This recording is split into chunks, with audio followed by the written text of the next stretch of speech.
사랑합니다. 오늘 본문은 저희가 잘 아는 대로 최후의 만찬, 주님이 잡히시기 전날 이루어진 최후의 만찬으로 잘 알고 있는 장면입니다. 이 최후의 만찬은 오래전부터 준비되어 온 장면입니다. 예수님께서 우리를 구원하시기 위해 선택하셨고 그 계획이 이루어져가는 과정에 너무나도 중요한 장면이기 때문입니다. 특별히 교회가 세워진 이후에 이 성찬의 의식은, 거룩한 이 성례인 이 성찬은 우리가 매번 지금도 진행하고 있습니다. 이 새벽에 우리가 다시 한번 성찬의 의미를 살펴보고 의미를 깨달아 주님의 은혜와 사랑에 감사하는 이 새벽이 되었으면 좋겠습니다. 오늘 본문은 유월절 식사와 함께 진행됩니다. 이 유월절 만찬은 이 유월절 날이 되면 항상 이스라엘 백성들이 누룩 없는 떡과 나물을 쓰며 함께 식사를 하던 장면이었습니다. 출애굽 사건을 기억하며 하나님께서 우리를 구원하신 그 사실에 감사하며 지키는 절기가 바로 유월절입니다. 유월절이 되면 어린 양을 잡고 누룩 없는 떡과 쓴 나물을 함께 먹으며 지켜나갔습니다. 출애굽 때 어린 양을 잡고 누룩 없는 떡과 나물을 쓴 것이 계속 그 전통을 이어서 지금까지 해나간 것이죠.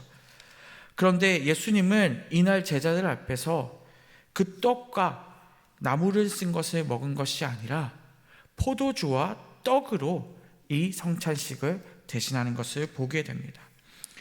예수님은 오늘 이 떡과 포도주를 통해 나타내실 것이 분명히 있었기 때문입니다.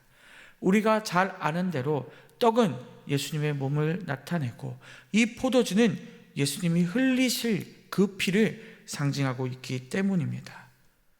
먼저 19절에 보면 예수님께서는 떡을 떼셔서 자신의 몸을 나타내시고 20절에 그 포도주를 통해 예수님이 그 흘리신 피를 나타내십니다. 그리고 이 성찬 예식 이후에 하나님의 백성이 어린 양을 잡지 않게 하십니다. 유월절에 그 지켰던 음식들을 먹지 않고 예수님께서 이제 친히 자신의 피를 흘리시고 그 몸을 내어주심으로 이 모든 것을 예수님께서 이루어 가신다는 사실을 오늘 성찬 예식을 통해 나타내는 것입니다.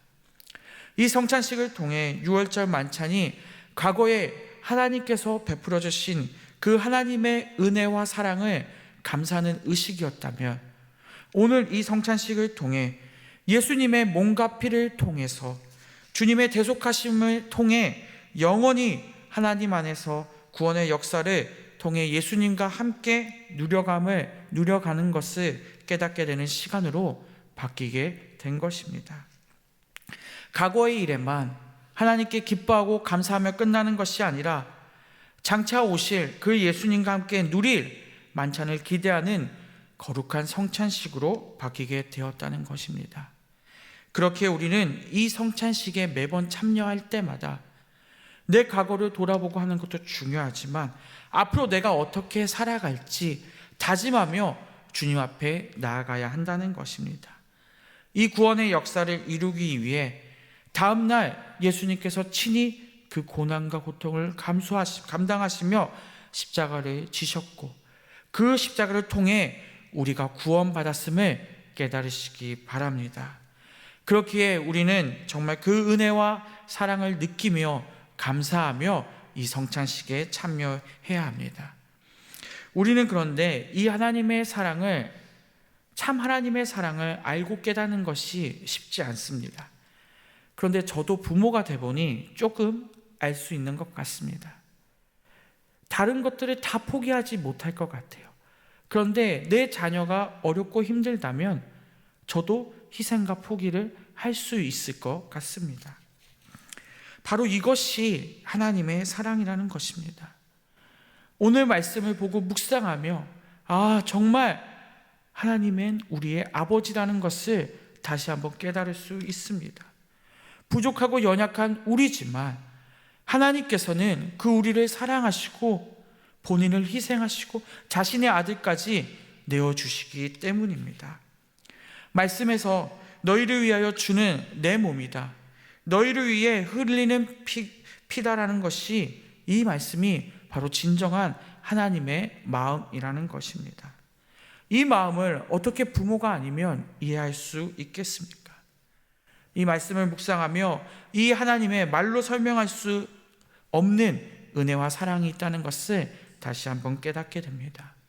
우리도 이 하나님의 사랑을 깨달아 하나님의 사랑에 감사하며 이 성찬식에 매번 참여했으면 좋겠습니다.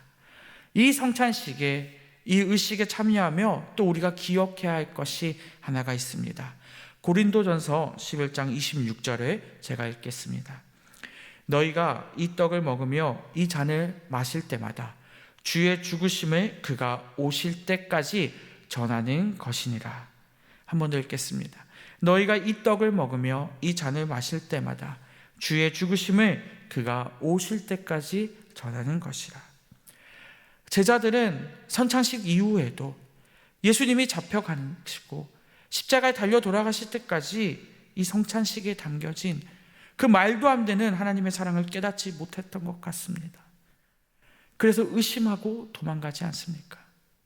하지만 감사하게도 예수님의 부활과 그 예수님이 만나주심으로 다시 한번 이 성찬식을 깨닫게 되었고, 이 성찬식에 이 떡을 먹으며 잔을 마실 때마다 주의 죽으심을 그가 오실 때까지 전하는 자들로 변화됐음을 우리가 너무나도 잘 알고 있습니다.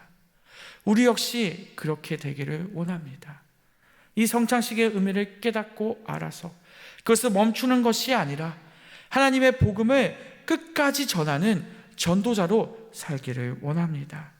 그것이 바로 예수님께서 우리에게 원하시는 것이고 그 예수님의 사랑을 나타내는 것임을 우리가 믿으시기 바랍니다. 우리를 위해 죽으신 그 주님을 그가 오실 때까지 끝까지 전하는 우리 모두가 되었으면 좋겠습니다. 우리는 매번 드려지는 성찬식에 어떠한 마음으로 참여하고 있습니까? 이 성찬을 통해 우리는 주님의 은혜와 사랑을 꼭 느꼈으면 좋겠습니다. 과거의 사랑과 은혜에 감사하시고 더 나아가 예수님이 오시는 그날까지 우리를 사랑하시고 이끄시는 그 하나님의 은혜를 기억하는 성찬식이 되었으면 좋겠습니다.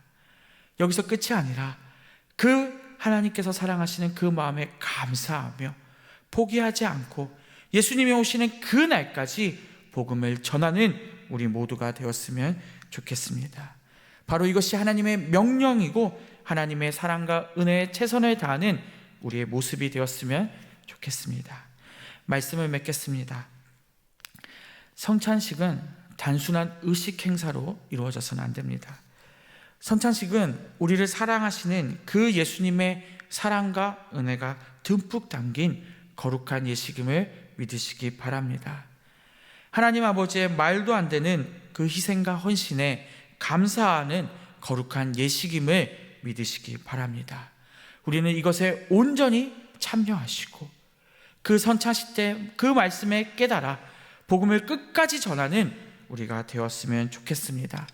그리하여 우리 일상교회가 그 감격과 감사를 누리며 세상에 복음을 전하는 교회 되었으면 좋겠습니다. 기도하시겠습니다.